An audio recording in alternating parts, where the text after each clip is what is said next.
నీ గురించి ఎవరో అరే ఏమనుకుంటే ఏమి, ఈ చెవితోటి విన్నదాన్ని ఆ చెవిలోంచి వదిలేయి.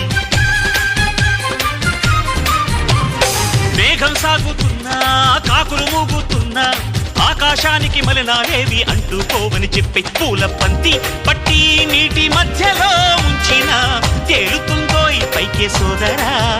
అరే నిన్నే ఎవరో దూరం పెట్టినా నెట్టినా తేలిరారా పూల బంతిలా. మిణుగురు పురుగులు ఎన్నెన్నున్నా పున్నమి నాటి జాబిలి చల్లే పండు వెన్నెల నా పగల్లవ్వ. శక్తులన్నీ వచ్చి చేరుకుంటే స్వర్గం విలిసేనయ్యో భూమిపైనే. దేవుడా దేవుడా తిరుమల దేవుడా